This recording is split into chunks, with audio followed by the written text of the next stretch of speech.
Today we're gonna look at the Cosori Dual Blaze 6.8 quart air fryer. So this is our second review of a Cosori product. We also did the Cosori indoor grill. I was very impressed with that product. Check out that link wherever Jamie's gonna plug it in. We're gonna jump right in to do some tests. So the first thing I noticed is with the grill, came with this beautiful cookbook or whatever. This comes with nothing, just this small manual. No cooking charts, no guidelines whatsoever at all. However, it does have the app that has suggestions on cook times and so on and so forth. So the first thing we wanted to do was some frozen French fries, but it doesn't have it in the app. It's like fresh cut fries. So we're just gonna try to wing it here. It had suggested 380 for like 10 minutes. So I think we're gonna go to fries, 380.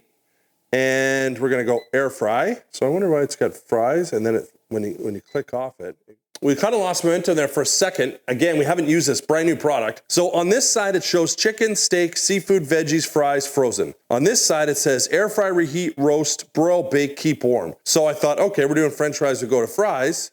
Click on fries, it has this default temperature, default time. Oh, now we want to air fry. Oh, it takes it off the fry setting. So we are gonna try fries. Like most air fryers, you don't have to preheat, but it's never a bad idea. The one thing I noticed very quickly about this is it's considerably less than the Ninja air fryer, or considerably less loud than some of the Ninja air fryers that we've reviewed. So we're trying to go through this minimal book here, and there is a little bit of a chart that talks about fries, frozen food, so on and so forth, but it doesn't really define frozen, what fits under that category. It just says frozen. I think like a lot of products that we review, there might be a little bit of trial and error here and a little bit of memory or writing down like, okay, this was the best function and this wasn't the best function. But nevertheless, I digress. We're gonna pour these fries in. Let's do the whole bag.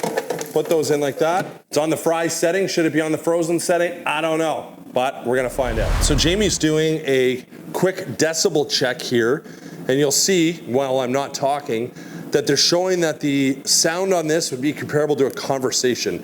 So I know you gotta sort of take our word for it. We've reviewed, I don't know how many, 8, 9 different air fryers. This is the most quiet air fryer we have reviewed by far, in my opinion. Would you agree, Jamie? That means yes. So let's check in on our fries and see how they're doing. So they look good, but I can tell you, they're not nearly done enough yet. So the book had suggested as a starting point of 10 minutes. We went to 20 minutes on the fries setting. We got 5 minutes left here. We'll see how they look after 5 minutes. Jamie and I are kind of on the picky side, crispy fry people. We get a lot of comments, people agree with us. So we're gonna cook them the way we like them, and they take as long as they take. So Jamie and I were discussing the nuances of fries. This just ended, and what we were saying basically is, this is the fry setting. They're not a steak cut fry, but they're definitely a thicker fry. So if these were shoestring fries, smaller fries, they would be definitely cooked enough. I could tell like this one, I just grabbed one randomly. It's ripping hot. I'm gonna try it. Tastes fantastic, just not quite there yet. And when I look in here, a couple of them have crispier ends, but some of them are not quite crispy enough. I think that for maybe some people, these would be sufficient if you're gonna drown them in gravy or whatever. But for me, I'm gonna add 4 more minutes. And let's have a look. While those were cooking, I was prepping some raw potato and making a homemade style home fries. So my plan is we're gonna dump out these fries onto a plate, and while this basket is still ripping hot, we're gonna get those into the air fryer. So those look a lot better. They sound a lot better too. All right, so there's our fries. You can see. I know because I've done these numerous times in other air fryers, these are gonna take probably like 25 minutes is my guess. So I'm gonna go on the fry setting again. I'm gonna go for 25 minutes and we'll check the progress as they go. Obviously it helps that this is still ripping hot. In the meantime, we'll put that bowl aside.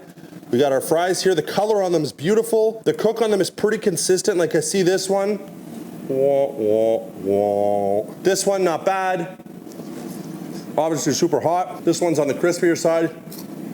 Well, maybe a little overdone. I'll say pretty consistent, but not 100% consistent. But in fairness to the product and this test, is it possible to ever have 100% consistent fries? I don't think so. 11 minutes into the cook on our home fries here. Let's have a look. So I think they look really good, actually. I mean, I did my absolute best to consistently cut them the same size so they should cook evenly. But the goal for these, again, is to be nice and crispy. End of our cook, 25 minutes. caught a flyer there. Really nice looking. The color is superb on them. I think they look fantastic.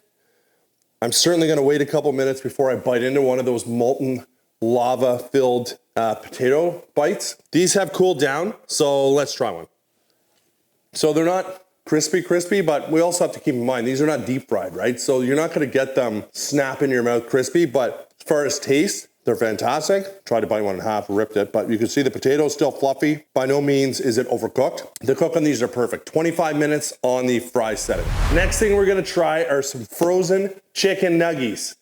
Home from the bar late at night, need a snack, nuggies are the way to go, or kids or whoever. Everybody loves chicken nuggets. We're gonna open these up, obviously right out of the freezer, frozen. So we're gonna go to the frozen section here. Get that frozen section? Wah, wah. Now it's saying 12 minutes. I'm gonna probably say it's gonna take 20. In the meantime, we're gonna preheat this, rip open our bag. We'll see just for fun. It just says conventional oven, 425, 13 to 15 minutes. So this is at 395. I think it's fair to say that it might take a little bit longer. It's actually the only cooking instructions. There is no cooking instructions for microwave, but who would microwave chicken nuggets? But we also have it en français in Canada here. That's how we roll, bilingual. So the one thing I noticed about the nugs is they're not huge. They're like a 2-biter. So we're gonna throw those in. Full box. How's she going? Boom. Just gonna check in on these after 12 minutes, what they suggested. And I guess on the box it said, what, 12 to 15 minutes? But anyway, let's have a look. So they don't look bad, but I'd probably like them crispier, so I'm gonna let it go for the duration. The one thing that Jamie noticed as he reviewed this very, very small book was that there is no mention anywhere that we've seen of having to shake or stir these, shake or stir the food up in the basket. There's no mention of having to do that. We just do it out of habit, but it doesn't say you have to. So we're roughly 18 minutes in here. I just had a peek. I think actually that they're ready. Pop those out. So you can see, try to hit the light on them. Definitely have some crispy edges. When I shook them around in the basket, they sounded crispy. In my opinion, that is a really good cook on those. Said to Jamie, let's live on the edge and bite into one of these while they're still super hot. So for me, these are perfectly cooked. Super crispy. It's hard to see, but the chicken is cooked very nice inside. I think they're great. So I'm not really an experienced baker, but I am gonna try to make these Pillsbury cinnamon rolls. I thought they'd be a cool demonstration to do in this Cosori. There is a bake setting, although there is no mention of baking whatsoever in the book. I think you're noticing a common trend or a theme here that the book is a little bit lackluster. The other thing I noticed as well is I was playing around with the app. The app is fantastic. However, when I searched chicken nuggets, there's nothing. When I searched wings, which we're gonna do, the wings are all from raw cooked wings. There's nothing in the app for frozen wings. So a little bit of a whatever sticking point, but I thought we'd try these. We're gonna put them right in the bottom of the air frying tray, I guess, for the lack of better terms. All right, Jamie, you have experience in these. So you think the spacing's pretty decent on that? Yep, as much as you can. Oh, shoot. I just stuck my thumb in the frosting. There's like this little frosting capsule at the bottom here. I almost threw that out. That would have been like blasphemy. Instructions said to bake at 400 for 13 to 17 minutes. So let's get this in. We're gonna go bake. We're gonna go up to 400, 13 minutes, and then we can check them. I was getting ready. I had a plate here ready to go and a knife, you know, for our cream cheese frosting. And I said to Jamie, something burning. So I did a quick check. There's 5 minutes left. So what do we set it for? 13 minutes, 8-minute cook. Thanks for the math help there, Jamie. So the instructions said 400 for 13 to 17 minutes. And disaster. Total disaster. They're cooked, evenly burnt. There is a bake setting. We used it, but it's obviously supersonic because we burnt the crap out of those. So that was a fail. So now we're gonna do some frozen wings. Let's go to the frozen section. Let's go 400 and let's go 20 minutes. Crisp and crunchy, mild, Southern style chicken wings. Store-bought, grocery, pre-battered. It's showing conventional oven, 425, 30 to 35 minutes. We've got this at 400, so maybe we'll bump it up.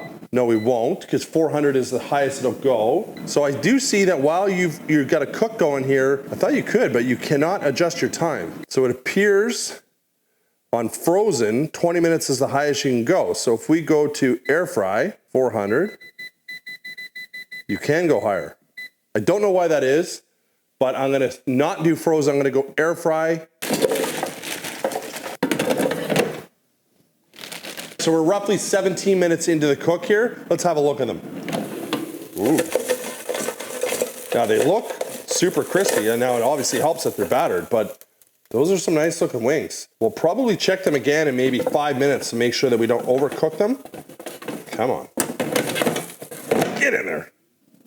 9 minutes left on the cook. They're done, but I want to just show, I'm gonna screen record here, just show that you can actually stop your air fryer from your phone. So I do it a screen record here. I'm gonna say stop cooking, stop, boom, done. As I always say, those are like molten lava. I'm not digging into those for probably 5 minutes. All right, I'm gonna try one. Super good, still hot. As far as a cooked wing, it's cooked amazing. I think we worked it in throughout the whole video that I thought that the book was lackluster. Pretty disappointing, there's nothing in it. The Cosori Indoor Grill had a really nice cookbook with different types of suggestions, had cooking charts. The Ninja products have really, really good charts at the back of the book. So that was missing in this. The product itself worked really, really well. I thought it did a good job on everything other than the cinnamon buns. It does have a bake setting, but it obviously cooked it way too hot. The app is very intuitive, and we covered that off in the the Cosori Indoor Grill video as well. Really, really cool that you can build recipes, you can search for recipes, you can save recipes, you can create recipes. That's really, really neat. The other thing I want to talk about as well is a little bit of stats. This has a 2-year warranty, which is a little bit beyond the norm in the market. 13.7 pounds, 6.22 kilograms. Temperature range from 175 to 400 Fahrenheit. And we learned that when I tried to go over 400, it won't. 80 to 205 Celsius. 1750 watts. And then the dimensions on it, because it is quite a tall unit, dimensions on it is 11.7 by 12.9 by 13.8 inches, 29.7, 32.7, 35.2 centimeters. Oh, price point. I looked it up. What did I say it was, Jamie? 229 Canadian? Yep. So a little bit on the expensive side. I know you can buy Ninja products, which would be similar at a lower price point, that don't have the wireless technology to be able to monitor them from your phone. Is it cool? For sure it's cool. Is it needed? No, not whatsoever. Is it neat that you can go and sit down and watch TV and say, oh, I got 8 minutes left on my cook? Well, you can also set a timer on your phone and say, this is a 25-minute cook, and set a timer. To stop it from your phone, I think that's almost a bit of a novelty. Like, I don't think you'd be somewhere else in the house and stop it without checking. You would come up, check it, and then you would hit stop. So I don't know how beneficial that is. It is kind of cool now that the program that I have, or that app that I have, shows the indoor grill and the air fryer. So you can switch back and forth between both products, and it'll retain all of your cooks. So I could tell, oh, those fries that I did took a total of 19 minutes because it cooked from this time to the next time. So that's kind of cool, but it's certainly not needed. But overall, I think it's a really good product. But if you're interested in a pretty comparable air fryer that's less expensive, check out this video.